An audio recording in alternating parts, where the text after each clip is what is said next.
the squeal of rented shoes on the wood. It felt like a drill in my ears. I didn't want to be at a birthday party. It was a firm pressure, but somehow not enough to convince me I was actually sitting there. Pins crashed loudly at the end of the lane. A dozen kids ran past, their sneakers squealing against the polished wood. Neon lights flickered, reflecting off sticky tables and half-empty pitchers of soda. It was a celebration. My niece was turning 7. A Tuesday evening filled with noise, movement, life. But that noise, it didn't reach me. I was sitting right in the center of the arcade, surrounded by my family, yet the silence inside my own head was thick. It felt heavy. It sat quietly behind my eyes, filtering out the world. I watched them laugh. I watched my brother lean over the table, handing out paper plates loaded with cake. I am here. I am still standing. I'm a ghost holding a plastic fork. Still here, but not really. I am breathing the same stale sweet air they are, but my lungs don't really feel it. I learned to hold that breath a long time ago.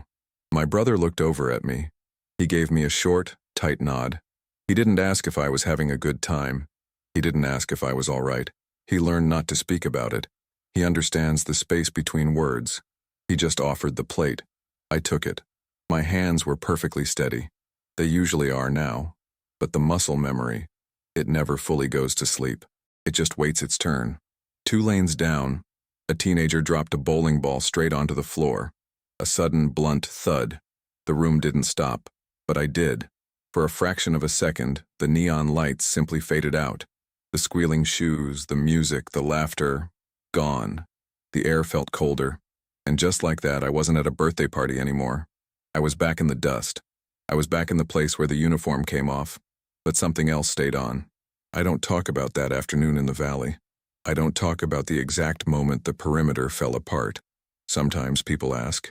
People who mean well but don't know any better.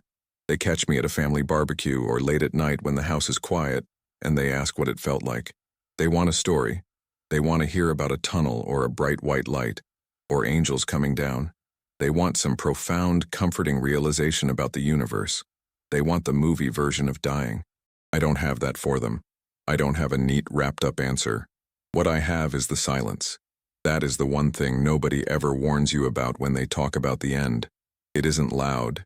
It isn't a grand crescendo. The noise, it just stops.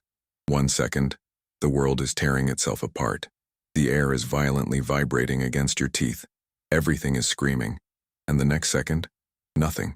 Just a heavy, thick pause. The room waited. Or rather, the earth waited. I remember staring straight up. The sky was the wrong color. It felt too bright. I was flat on my back, but I didn't remember falling. I didn't feel the impact. I just felt the sudden, crushing weight of the unsaid. The absolute, terrifying stillness of a body that simply refused to draw another breath. I watched fine brown dust drift across the blinding sun, moving so slowly it looked like it was suspended in water. I knew, with a calm that terrified me, that I was bleeding out. I knew the medics were screaming my name somewhere nearby, but they sounded like they were at the bottom of the ocean. Their voices were muffled, distorted, completely disconnected from me. I wasn't panicking. The panic belonged to the living, and I was quickly moving out of their neighborhood. I laid there. The dirt under me was hard. It was the only thing holding me up. I felt a strange pressure in my chest. Not pain, just a deep, immense weight. Like someone had placed an anvil directly over my heart, pressing down, demanding that I stop fighting, demanding that I just close my eyes. They say your life flashes before your eyes. Mine didn't. I didn't see my childhood. I didn't see my family. I just saw the dust. I felt the profound exhaustion in my bones. I felt the overwhelming urge to just let go, to let the silence take over. It would have been so easy. Just stop. I felt my heart struggling. A slow, agonizing thump, then a long, unbearable pause, then another, weaker thump.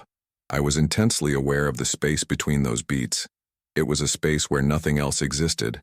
No war, no mission, no brothers holding the line, just a void. I remember thinking, very clearly, that this was it.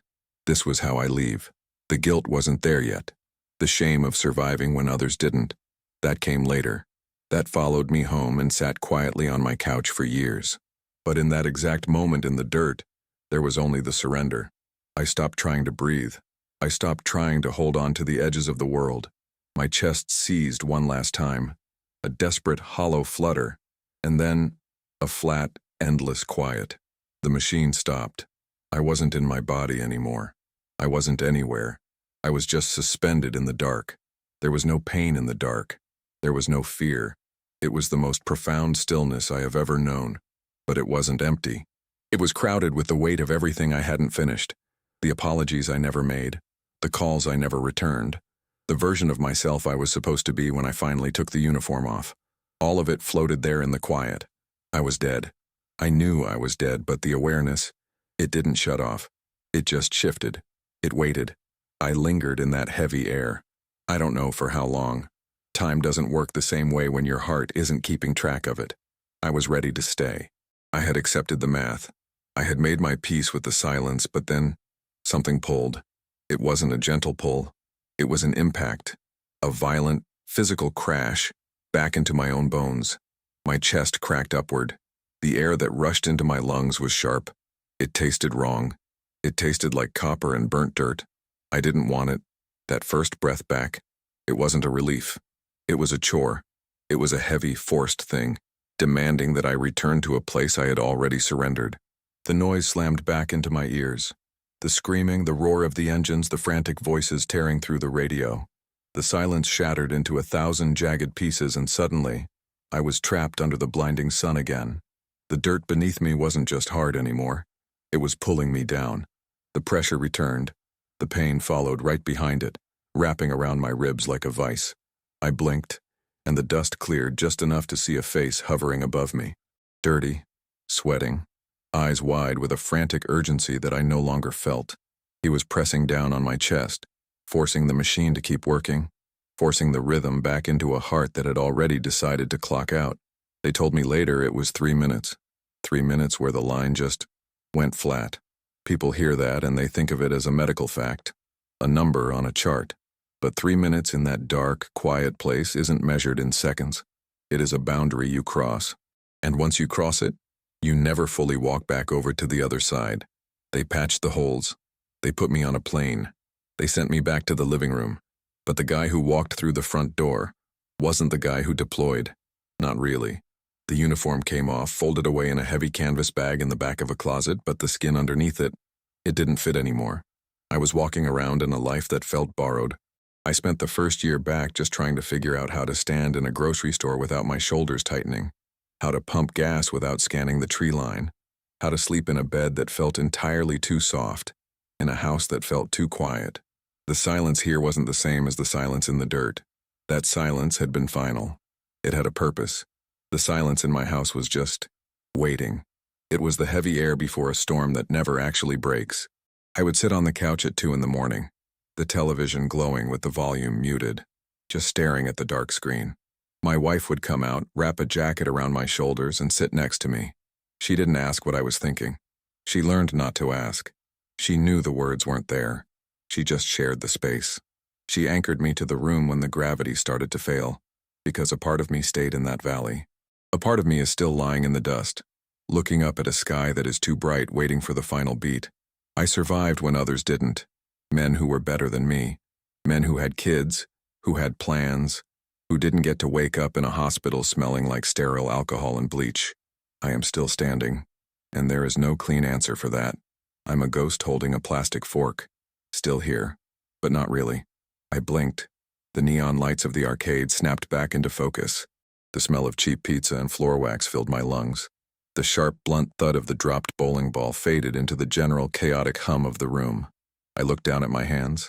They were resting on the sticky table, still holding the paper plate. They weren't covered in dust. They were clean. Older, scarred, but clean. My brother was still standing there.